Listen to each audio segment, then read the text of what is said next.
Student, welcome to our YouTube channel. आज हम एक नया सब्जेक्ट स्टार्ट करने जा रहे हैं जिसका नाम है कैलकुलस ऑफ वेरिएशन।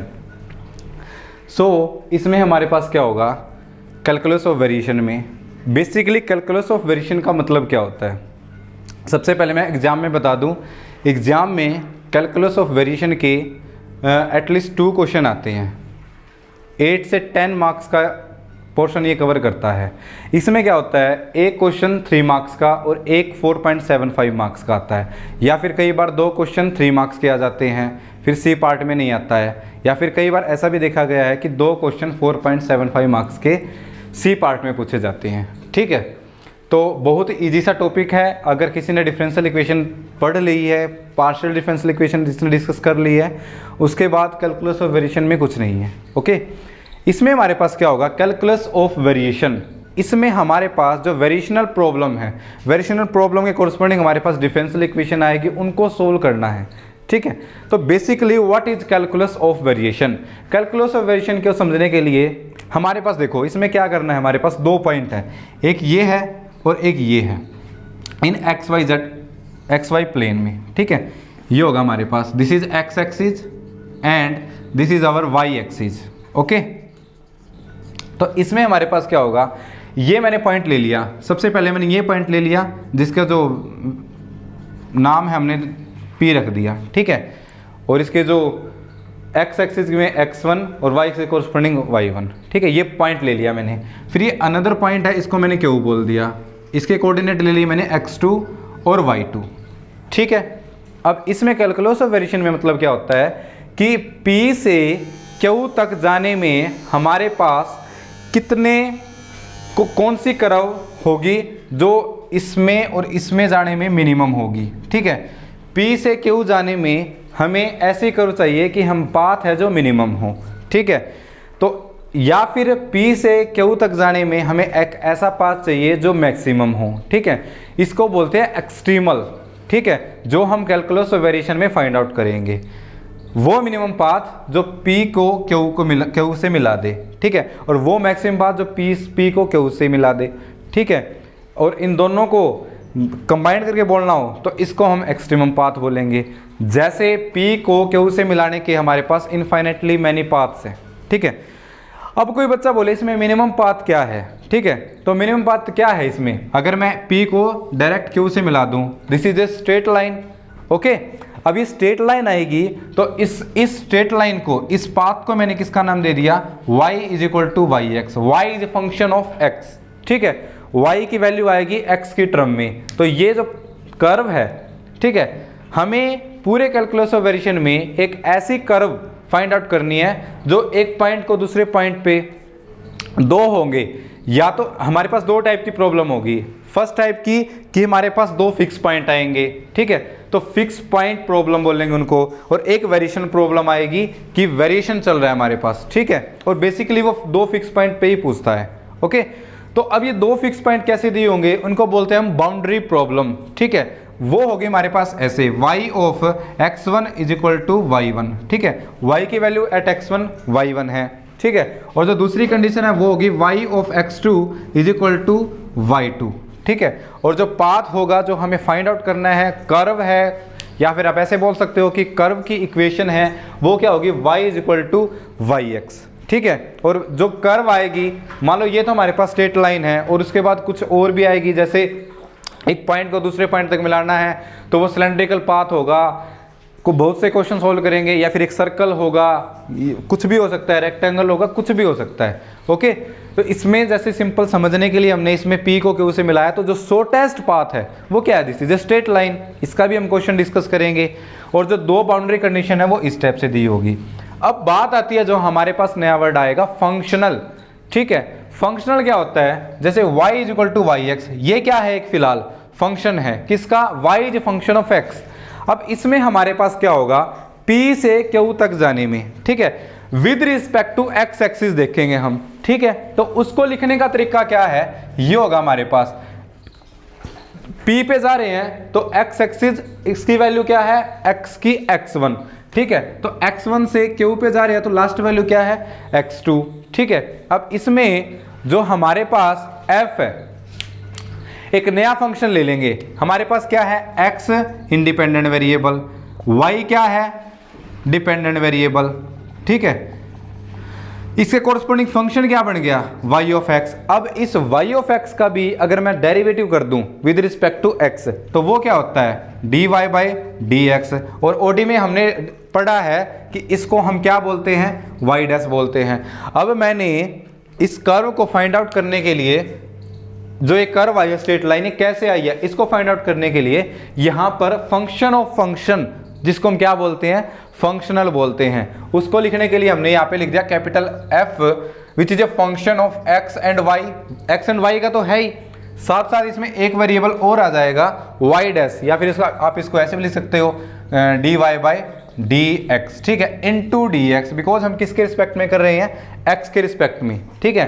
तो अब जो ये वैल्यू आई है, ये value function of function, function के अंदर जो वेरिएबल ले रहे हैं वो भी क्या है, एक फंक्शन, क्या है, y ऑफ x, ठीक है। तो इसलिए हम इस टर्म को क्या बोलेंगे, फंक्शनल, ठीक है। जैसे हम किसी फंक्शन को लिखते हैं तो ऐसे लिखते हैं y is equal to y x, और किसी फंक्शन को लिखना हो तो हम ऐसे लिखेंगे दिस इज द, वैसे तो हम इसको ऐसे भी लिख सकते हैं, इसकी वैल्यू हमें फाइंड आउट करनी होगी, ठीक है। अब जो ये इंटीग्रेशन है, इस इंटीग्रेशन को हमने सोल्व करना है, ठीक है। जो ये इंटीग्रेशन आया है, जो इसकी वैल्यू आएगी उसको हम बोल देंगे एक्सट्रीमम, और जो ये पाथ आएगा उसको हम बोलेंगे एक्सट्रीमल।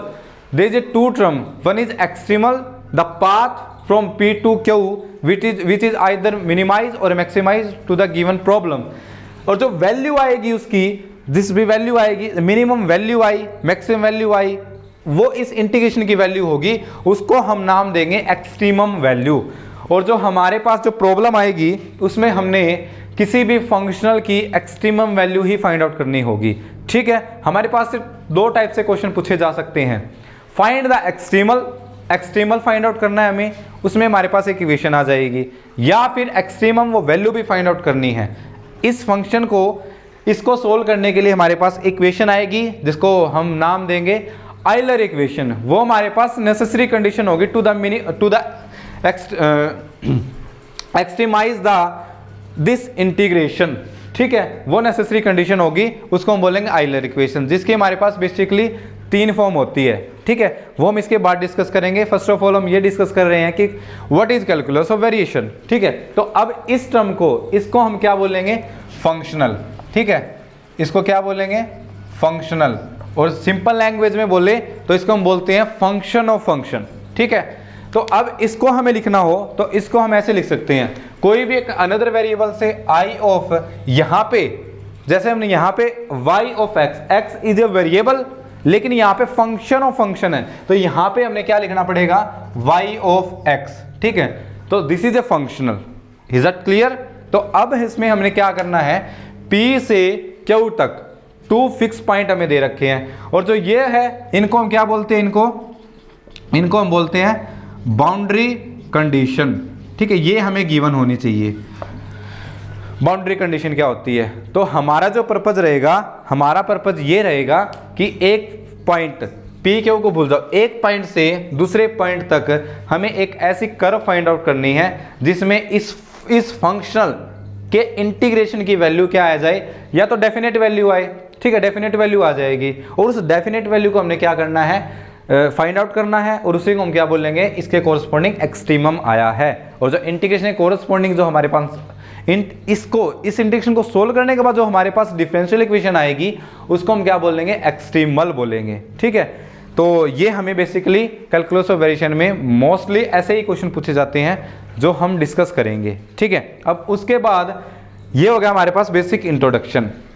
अब बात आती है हमारे पास नेक्स्ट प्रॉब्लम कि हमारे पास नेक्स्ट प्रॉब्लम क्या होगी कि नेसेसरी कंडीशन कैसे हम फाइंड आउट करें वो extremal and the corresponding extremum value of this integration, ठीक है। तो हमारे पास इन इक्वेशन, जो हम जिन इक्वेशन से हम फाइंड आउट करेंगे इनका extremal as well as extremum, उनको हम बोलते हैं आइलर इक्वेशन, ठीक है। So come to the Euler equation, is that clear. So come to the Euler equation.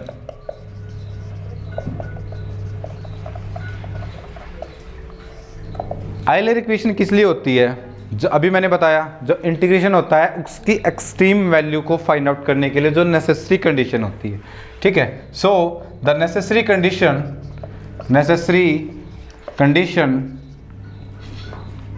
For integral x1 to x2 f of, तुम्हारी मर्जी है, या तो आप यहाँ पे कैपिटल F यूज करो या स्मॉल f यूज करो। एक ही बार f यूज हो रहा है तो हम इसको स्मॉल f यूज कर लेते हैं। Function x y dash to be extremum is that, first है हमारे पास curly f upon curly y minus d by d x of curly f upon curly y dash is equal to 0, ठीक है। इस equation से, इस Euler equation से हमारे पास एक्सट्रीमल और इस इंटीग्रल की एक्सट्रीमम वैल्यू फाइंड आउट आएगी, ठीक है, फाइंड आउट करेंगे। इसी की जो सेकेंड फॉर्म है, इसी से ड्राइव हुई है वो, ठीक है। उसकी सेकेंड फॉर्म क्या है, Euler equation d by d x of f minus y dash curly f upon curly y dash minus curly f upon curly x is equal to 0, ठीक है।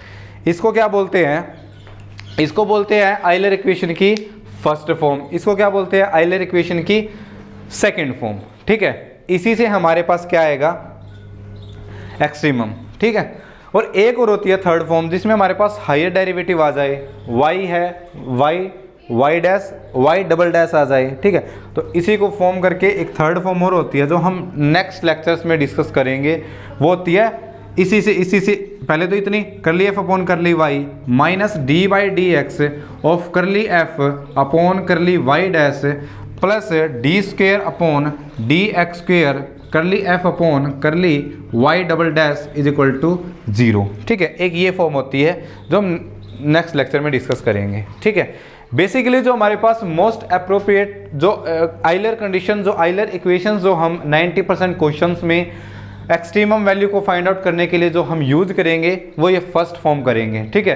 कुछ एक क्वेश्चन ऐसे होते हैं जिसमें हमारे पास एक ऐसी डिफरेंशियल इक्वेशन आ जाएगी या फिर आएगी ही नहीं, इसको लगाने से या फिर इसको यूज करने से हमारे पास लेंथी प्रोसेस होगा, लेंथी कैलकुलेशन होगी, तो कई बार क्वेश्चन में हम इसको स्किप करके इसको यूज करेंगे, ठीक है। और इसको हम तब यूज करेंगे जब हमारे पास y के x के रिस्पेक्ट में एक से ज़्यादा बार डेरिवेटिव एग्जिस्ट करते हो, ठीक है, दे रखे हो फंक्शनल में, ठीक है। यहाँ पे अब कैसे फंक्शनल को रिकॉग्नाइज किया जाता है, जैसे कोई भी हमारे पास कोई भी फंक्शनल वैल्यू दे दी, ठीक है, जैसे ये दे दी एक्सट्रीमाइज the x1 to x2, x1 x2 ये हम कुछ वैल्यू लेके चलेंगे, जैसे ये दे दिया 0 टू 1 और यहाँ पे दे दिया x cube y dash upon y cube, ठीक है, इंटू डी एक्स। अब फंक्शनल को रिकॉग्नाइज कैसे करते हैं, इसको कंपेयर करेंगे हमारे जनरल फंक्शनल से x1 टू x2, ठीक है। और साथ में दो कंडीशन भी होनी चाहिए, ये तो हमारे पास फंक्शनल हो गया, ठीक है। वहां से तो हमारे पास एक्सट्रीमल आ जाएगा, एक्सट्रीमम को फाइंड आउट करने के लिए हमारे पास बाउंड्री वैल्यू प्रॉब्लम लगाएंगे और वहां से उसकी एक्सट्रीमम वैल्यू आती है। तो ये दे दिया y0 0 मान लो और y1 क्या दे दिया 1 दे दिया, ठीक है। ये बाउंड्री कंडीशन होनी चाहिए साथ में।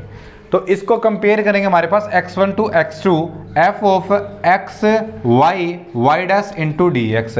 तो इन दोनों को कंपेयर करेंगे तो हमारे पास जो फंक्शनल की वैल्यू आएगी वो क्या आएगी, f of x y dash is equal to x cube into y dash upon y cube, ठीक है। ये हमारे पास किसकी वैल्यू आ गई, फंक्शनल की। This is the value of functional.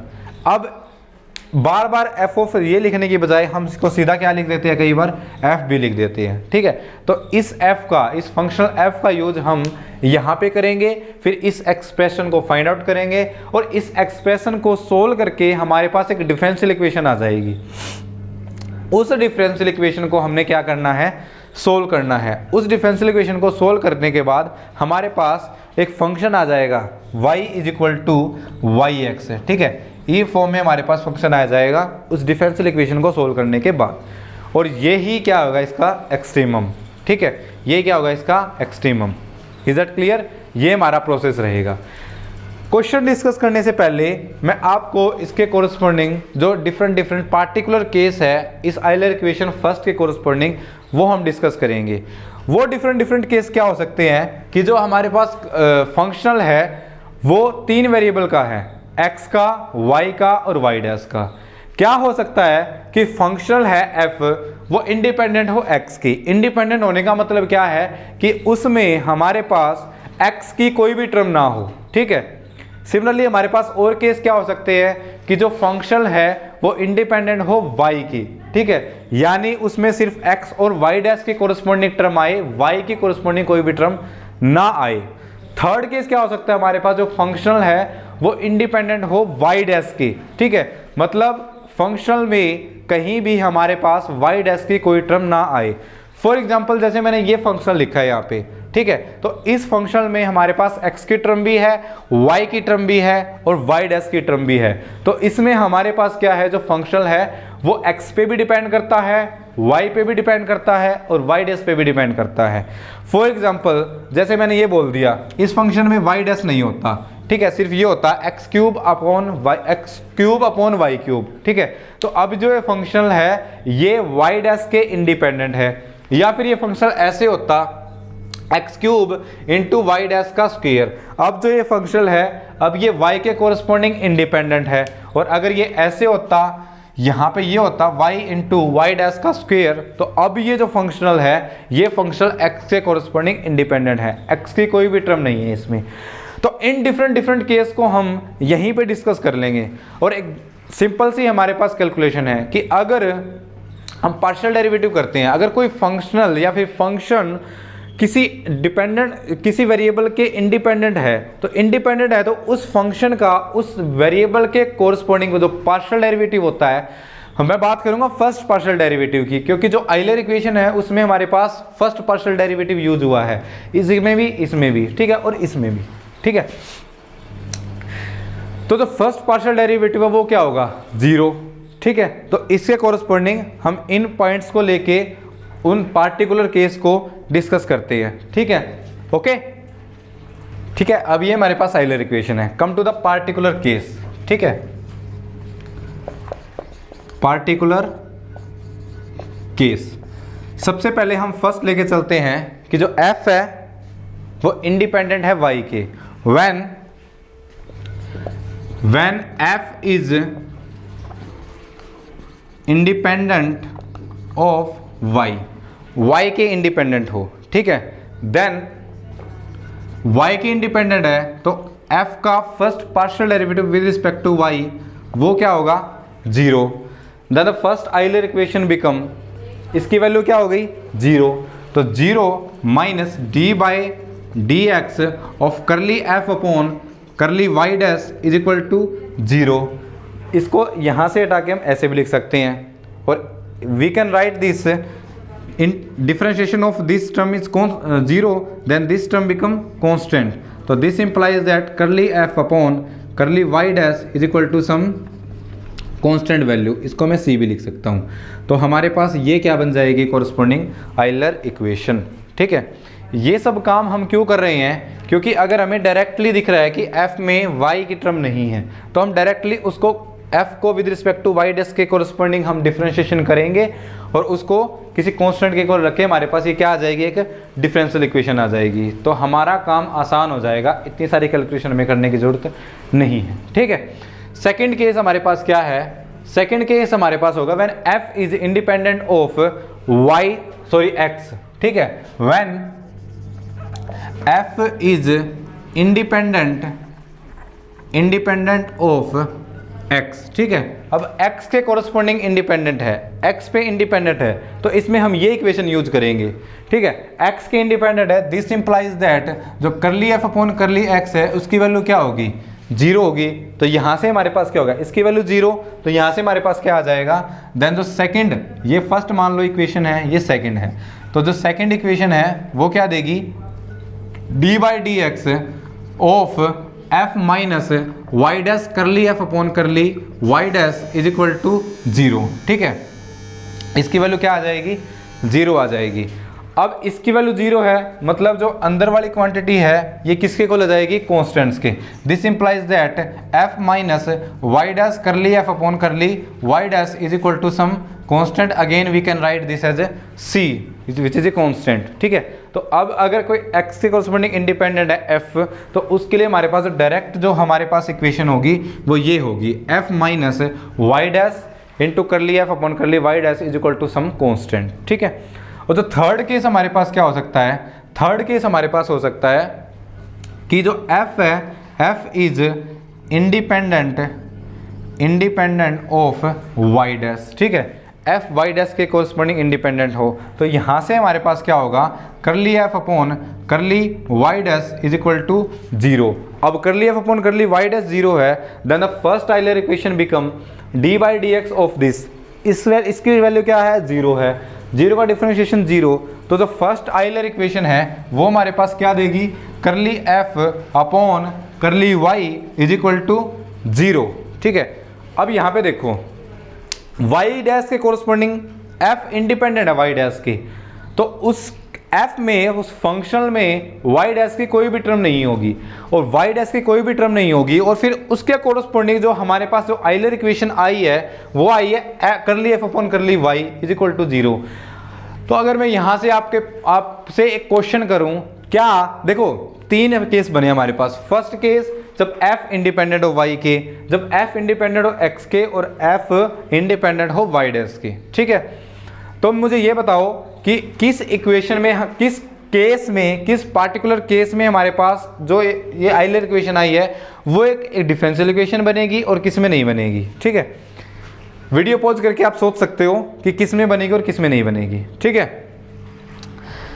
मैं बताता हूं, अगर इसमें हमारे पास curly f upon curly y dash is equal to constant है तो इसमें बनेगी हमारे पास, मतलब कोई जरूरी नहीं है कि बने, लेकिन यहाँ पे बनेगी, बन सकती है, यहाँ पे भी बनेगी, ठीक है। y डैश की टर्म आई हुई है, लेकिन इसमें f इंडिपेंडेंट है y डैश के, तो y डैश की कोई भी टर्म नहीं है, उसे कोरस्पोंडिंग अगर y डैश की कोई भी टर्म नहीं है और उस एक्सप्रेशन का आप y के रिस्पेक्ट में डेरिवेटिव करके उसको 0 के इक्वल रख रहे हो, तो वो एक डिफरेंशियल इक्वेशन नहीं बनेगी। This is a simple relation between x and y, x and y में एक सिंपल रिलेशन आ जाएगा और वही हमारे पास डायरेक्ट क्या बन जाएगा, एक्सट्रीमम बन जाएगा। कई बार क्या होता है इन functional value calculus of variation में जो हम एक्सट्रीमम निकालते हैं, मान लो यहाँ पे क्या आ गया हमारे पास, डायरेक्ट एक रिलेशन आ जाएगा y और x में।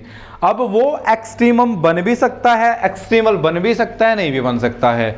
वो बनेगा या नहीं बनेगा वो किस पे डिपेंड करेगा, बाउंड्री कंडीशन पे। अगर ये रिलेशन आ जाएगा यहाँ पे y is equal to y x, ठीक है, y is a function of x, अगर जो ये रिलेशन आया है ये बाउंड्री कंडीशन को भी अगर सेटिस्फाई करता है तो ये एक्सट्रीमम बन जाएगा, और अगर ये जो एक्सप्रेशन आया है ये बाउंड्री कंडीशन को सेटिस्फाई नहीं करता है then extremum does not exist. इसके साथ साथ मैं आपको एक बात और बता दूं कि हम जैसे क्वेश्चन सोल्व करेंगे, हम वहाँ पर तो हम डिस्कस करेंगे, वहाँ से आपको सब क्लियर हो जाएगा, लेकिन मैं यहाँ भी बता दूँ आपको थ्योरेटिकल थ्योरी में कि जो एक्सट्रीमम है हो सकता है एग्जिस्ट ना भी करे, कोई भी ऐसा पाथ ना हो जो उस पॉइंट को उस पॉइंट पे मिनिमाइज करे या मैक्सिमाइज करे, ठीक है। कोई भी ऐसा पाथ ना आए, कोई भी ऐसा कर्व ना आए, देन हम बोलेंगे कि जो एक्सट्रीमम है वो एग्जिस्ट नहीं करेगा, एक्सट्रीमल एग्जिस्ट नहीं करेगा।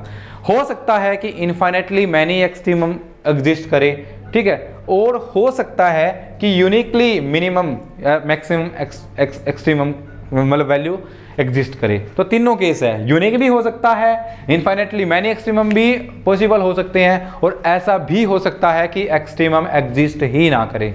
अब ये कैसे फाइंड आउट करेंगे हम कि एग्जिस्ट कैसे करेगा, यूनिकली करेगा, इनफाइनेटली करेगा या करेगा भी नहीं, तो वो सब क्या होता है, यहां से हमारे पास देखो पार्टिकुलर केस आया, मैं यहीं से बताता हूं आपको। तो इस पार्टिकुलर केस में आइलर इक्वेशन लगा के जो गिवन फंक्शनल है उस पे हमारे पास ये इक्वेशन आ जाएगी, this is a differential equation. और इस डिफरेंशियल इक्वेशन को जब आप सोल्व करोगे तो अगर जो सोल्व करने के बाद डिफरेंशियल इक्वेशन को सोल्व करते हैं तो हमारे पास जितने ऑर्डर की डिफरेंशियल इक्वेशन होती है उतने ही हमारे पास क्या आते हैं, कांस्टेंट आते हैं। अगर उन कांस्टेंट्स की वैल्यू, और जो ये है ये इस केस के लिए भी होल्ड करेगा और इसके लिए भी होल्ड करेगा, अगर उन कांस्टेंट्स की वैल्यू अगर यूनिकली आप फाइंड आउट कर सको। मान लो 2 डिग्री की डिफरेंशियल इक्वेशन आई है और तुम्हारे पास 2 कांस्टेंट आए हैं। अगर हमारे पास ऐसा रिलेशन आ गया कि उसमें 1 या 2 दोनों आर्बिट्री आ गए, तो उसमें हमारे पास क्या होंगे, इनफाइनाइटली मैनी सॉल्यूशन एग्जिस्ट करेंगे उस डिफरेंशियल इक्वेशन के। उस डिफरेंशियल इक्वेशन को सॉल्यूशन को ही हम क्या कर रहे हैं, उसको हम क्या बोल रहे हैं, एक्सट्रीमम बोल रहे हैं। तो अगर एक आर्बिट्री कांस्टेंट या दोनों, अगर दो डिग्री की आपने डिफरेंशियल इक्वेशन ली है तो उनमें से एक या दोनों अगर आर्बिट्री आ गए, कैसे आएंगे आर्बिट्री, जो बाउंड्री कंडीशन है y of x1 is equal to y1, y of x2 is equal to y2, इन दो बाउंड्री कंडीशन को अप्लाई करके अगर आपके पास C1 और C2 एक या दोनों आ जाए आर्बिट्री, तो हमारे पास इनफाइनाइटली मैनी एक्सट्रीमम एग्जिस्ट करेंगे। या फिर हमारे पास वैल्यू ही ना आए, जो रिलेशन है, मान लो ये बाउंड्री कंडीशन के बाद एक ऐसी अब्सर्ड कंडीशन आ जाए जो ट्रू ना हो, like 0 is equal to 1, 0 is equal to 2, 1, ऐसी कोई कंडीशन आ जाए, जो अब्सर्ड कंडीशन आ जाए, तो हमारे पास एक्सट्रीमम एग्जिस्ट करेगा ही नहीं। और अगर थर्ड केस तो आपको पता ही चल गया होगा, अगर उन C1 C2 2 डिग्री की डिफरेंशियल इक्वेशन ली है, उनकी कुछ पार्टिकुलर वैल्यू आ जाए, जैसे C1 is equal to 0, C2 is equal to 1, अगर ऐसी पार्टिकुलर वैल्यू आ गए तो कोरस्पॉन्डिंग डिफरेंशियल इक्वेशन के कोरस्पॉन्डिंग यूनिक सॉल्यूशन एग्जिस्ट करेगा और एक्सट्रीमम भी क्या होगा, यूनिक होगा। ठीक है, ये सब हम इसमें डिस्कस करने वाले हैं।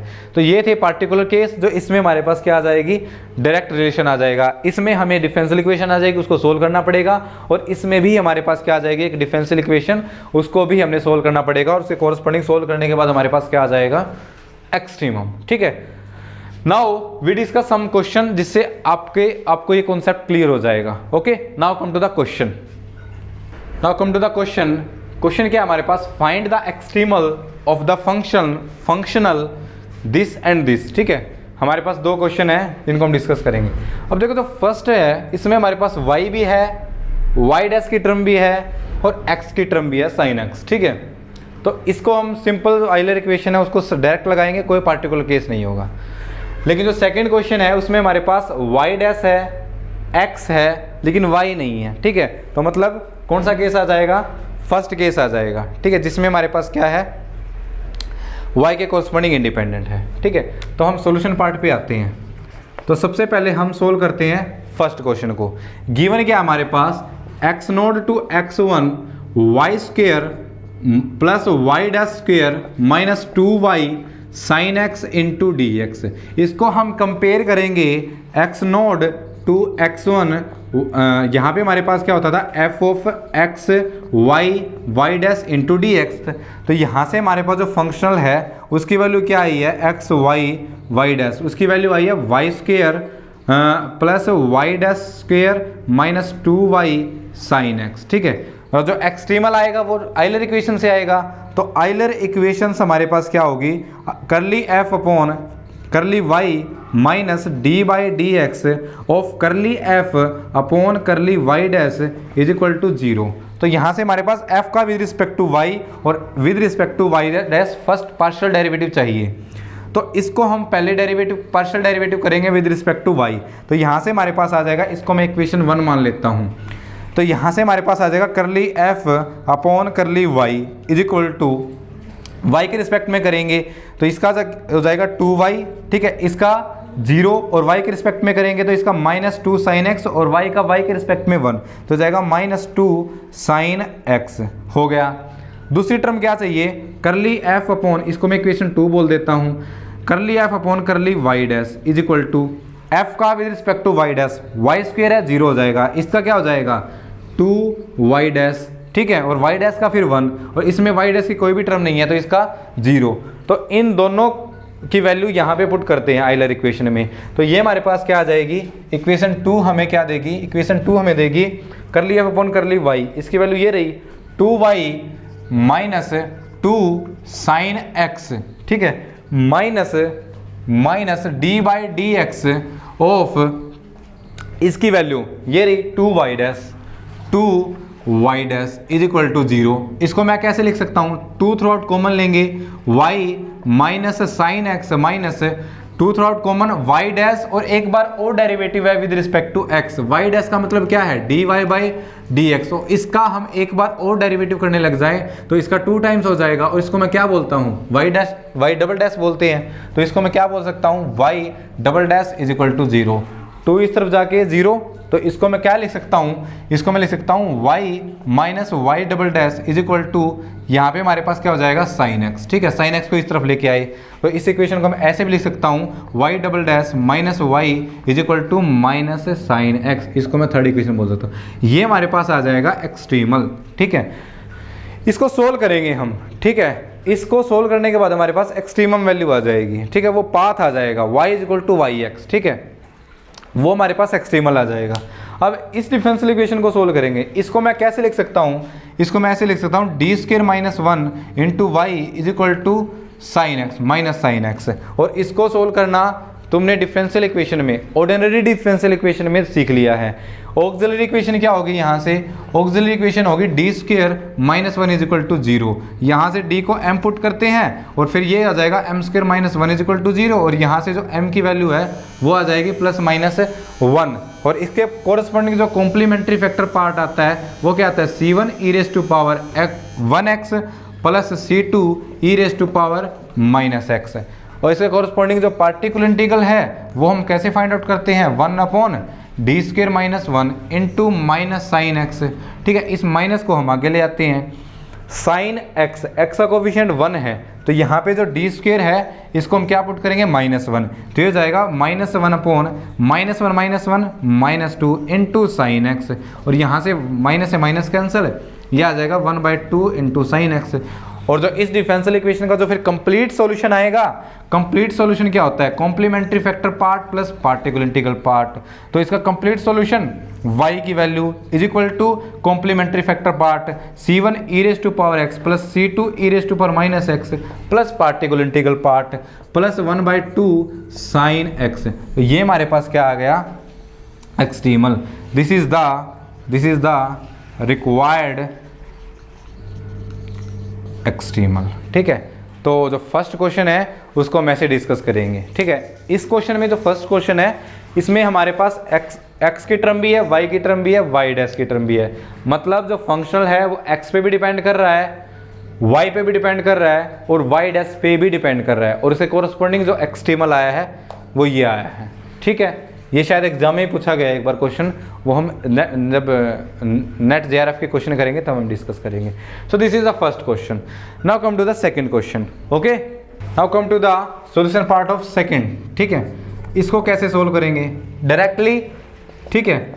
इसमें हमारे पास क्या होता है, x node x1 f of x y dash into d x, ठीक है। अब इसको हम फर्स्ट मान लेते हैं, यहाँ से कंपेयर करेंगे तो फंक्शनल की वैल्यू क्या आएगी, x y डैश, इसकी वैल्यू आएगी y dash square upon x cube. इसमें हमारे पास क्या है, f is independent of y, ठीक है, y के कॉरस्पॉन्डिंग इंडिपेंडेंट है। दिस इंप्लाइज दैट करली f अपॉन करली y, इसकी वैल्यू क्या होगी, 0 होगी, ठीक है।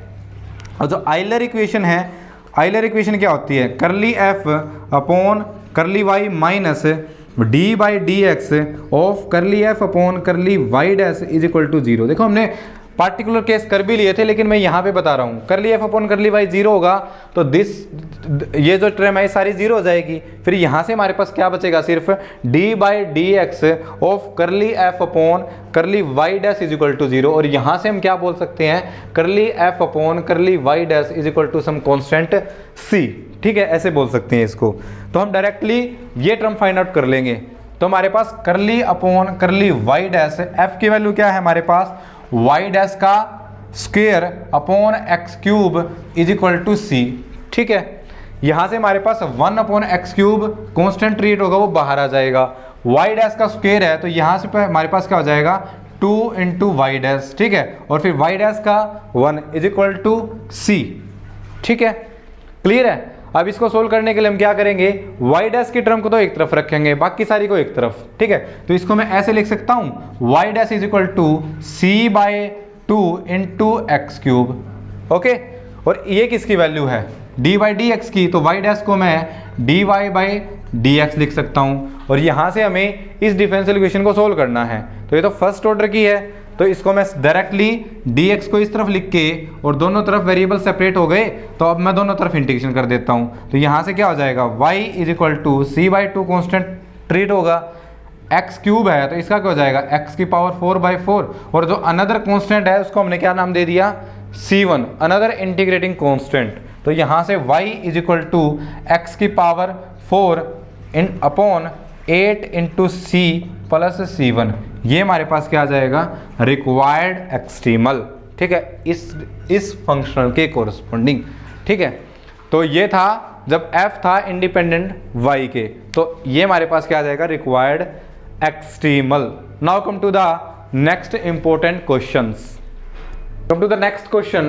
On which curve the functional this with boundary condition this and this be extremized, either minimized or maximized, उस वो कर्व हमें फाइंड आउट करनी है, ठीक है, मतलब एक्सट्रीमल फाइंड आउट करना है हमें। अब की बार हमें हमारे पास बाउंड्री कंडीशन भी है, जिससे हमारे पास जैसे हमने जो प्रीवियस क्वेश्चन सोल्व किए थे उनमें कॉन्स्टेंट्स आए थे, ठीक है। अब जैसे प्रीवियस क्वेश्चन किया था उसमें हमारे पास दो कॉन्स्टेंट थे, एक c था और एक c1 था, ठीक है। इसमें देखते हैं क्या उन कॉन्स्टेंट्स की वैल्यू आती है, यूनिकली आती है, एग्जिस्ट करते हैं या फिर आर्बिट्री आती है। तो इसमें हमारे पास डायरेक्टली सोल्व करेंगे हम इसको, तो इसको कंपेयर करेंगे f से, तो यहाँ से जो फंक्शनल की वैल्यू आएगी तो वो आएगी y dash is equal to y dash square minus y square plus 4y into cos x. तो यहाँ से आइलर इक्वेशन क्या होगी, आइलर इक्वेशन होगी हमारे पास curly f upon curly y minus d by d x of curly f upon curly y dash is equal to 0। अब x पे भी डिपेंड कर रहा है, y पे भी डिपेंड कर रहा है और y डैश पे भी डिपेंड कर रहा है, तो डायरेक्टली हम ये दोनों टर्म की वैल्यू फाइंड आउट करेंगे। तो curly f upon curly y, इसकी वैल्यू क्या होगी, f का differentiation partially with respect to y, तो इसका 0, इसका करेंगे तो -2y और इसका करेंगे तो प्लस 4 cos x, और सिमिलरली करली f upon curly y dash, इसकी वैल्यू फाइंड आउट करेंगे तो इसका क्या होगा 2y डैश का 1, इसका 0 और इसका 0, इन दोनों की वैल्यू इस आइलर इक्वेशन में पुट करेंगे तो ये हो जाएगा हमारे पास -2y plus 4 cos x minus d by d x of 2y dash. जैसे प्रीवियस क्वेश्चन में किया था, इसमें हमारे पास 2 थ्रू आउट कॉमन, ये हो जाएगा -y प्लस 2 cos x और ये हो जाएगा y का 2 टाइम्स डेरिवेटिव, ठीक है, ओके। अब इसमें से हम -2 कॉमन ले लेते हैं, तो यहाँ पे प्लस, यहाँ पे माइनस और यहाँ पे प्लस, -2 इस तरफ जाके 0, तो यहाँ से क्या आ जाएगा y double dash plus y is equal to 2 cos x। तो अब हमारे पास क्या आ जाएगी एक ये डिफरेंशियल इक्वेशन। अब इस डिफरेंशियल इक्वेशन को हमने सोल्व करना है। इस डिफरेंशियल इक्वेशन को मैं ऐसे लिख सकता हूँ d square plus 1 into y is equal to 2 into cos x, ठीक है। और ये डिफरेंशियल इक्वेशन तुमने ऑलरेडी सोल्व करी हुई है, ठीक है। इसमें हमारे पास क्या होगा कॉम्प्लीमेंट्री फैक्टर के लिए जो ऑक्सिलरी इक्वेशन आएगी वो क्या आएगी d square plus 1 is equal to 0, और यहाँ से जो डी की वैल्यू आएगी वो आएगी प्लस माइनस आयोटा, ठीक है। अब यहाँ से हमारे पास क्या होगा कॉम्प्लीमेंट्री फैक्टर पार्ट, वो होगा c1 cos of x plus c2 sin of x, ठीक है, ये आ जाएगा कॉम्प्लीमेंट्री फैक्टर पार्ट। फिर हम particular integral part find out करेंगे तो वो होगा 1 upon D square plus 1 into 2 cos x, ठीक है, या फिर इस 2 को हटा के हम यहाँ भी लिख सकते हैं।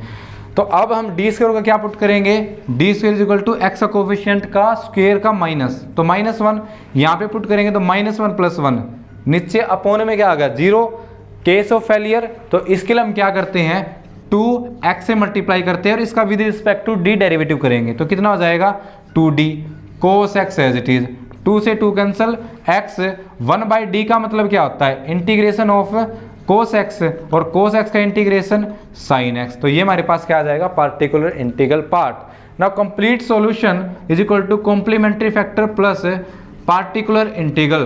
कंप्लीट सॉल्यूशन यानी value of y x is equal to, या फिर y बोल सकते हो आप, complementary factor c1 cos of x plus c2 sin of x plus x into sine x, ठीक है, ये आ जाएगा, ओके। ये हमारे पास क्या आ जाएगा एक्सट्रीमल। अब इस एक्सट्रीमल में हमारे पास दो कांस्टेंट है, क्या, एक तो है c1 और एक क्या है c2। इन c1 c2 की वैल्यू कहाँ से आएगी, जो ये दो कंडीशन दी हुई है y0 इज इक्वल टू 0 और y of pi is equal to 0, यहाँ से C1 C2 की वैल्यू फाइंड आउट करेंगे।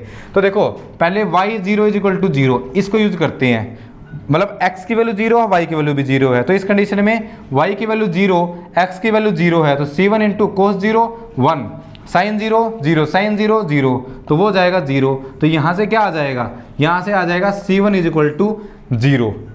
ठीक है, फिर सेकंड यूज करेंगे y of pi is equal to 0। ठीक है, y of pi is equal to 0, x की वैल्यू पाई पुट कर दो और y की वैल्यू 0, तो y की value 0 is equal to C1 cos pi की value -1, C2 sine pi 0 sine pi 0, तो अभी भी इनकी वैल्यू 0, यहाँ से भी क्या है C1 इज इक्वल टू 0। तो दोनों ही कंडीशन लगाने से, दोनों ही बाउंड्री कंडीशन लगाने से हमारे पास C1 की वैल्यू क्या आई है 0 आई है, तो जो एक्सट्रीमल आया है उसमें हम C1 को क्या पुट कर देंगे 0, तो यहाँ से आ जाएगा y is equal to C1 की वैल्यू 0, तो ये जाएगा C2 sine of x plus x into sine of x, और यहाँ से हम साइन x को कॉमन ले सकते हैं, तो C2 plus x into sine of x। ठीक है, ये हमारे पास क्या आ जाएगा रिक्वायर्ड एक्सिमल, रिक्वायर्ड कर्व जो पूछी हुई है उसने, जिस पे हम फंक्शन को मिनिमाइज कर, फंक्शनल को मिनिमाइज कर सकते हैं, मैक्सिमाइज कर सकते हैं। ठीक है, C2 भी लिखने की जरूरत नहीं है, अब हमारे पास एक ही कांस्टेंट है तो हम इसका नया नाम दे देंगे क्या, सिर्फ C दे देंगे, C plus x into sine of x. ठीक है, सो this is the required curve जो उसने क्वेश्चन में पूछी है। तो हमने जो बेसिकली जो कैलकुलस ऑफ वेरिएशन का इंट्रोडक्शन पार्ट कर लिया है, आइलर इक्वेशन क्या होती है और उसके कोरस्पॉन्डिंग थोड़े क्वेश्चन किए हैं और कुछ पार्टिकुलर केस किए हैं। प्रोबेबली जो नेक्स्ट वीडियो है उसमें हम क्या करेंगे, जितने भी और एग्जांपल्स है, क्वेश्चन है, उन सबको सोल्व करने की कोशिश करेंगे। डिफरेंट एग्जांपल है और जितने भी हमारे पास नेट के क्वेश्चन इसमें पूछे गए हैं वो भी डिस्कस करने की कोशिश करेंगे। ठीक है, सो this is our first lecture of calculus of variation. मिलते हैं अब नेक्स्ट वीडियो में, नेक्स्ट लेक्चर में। Okay, thank you for watching.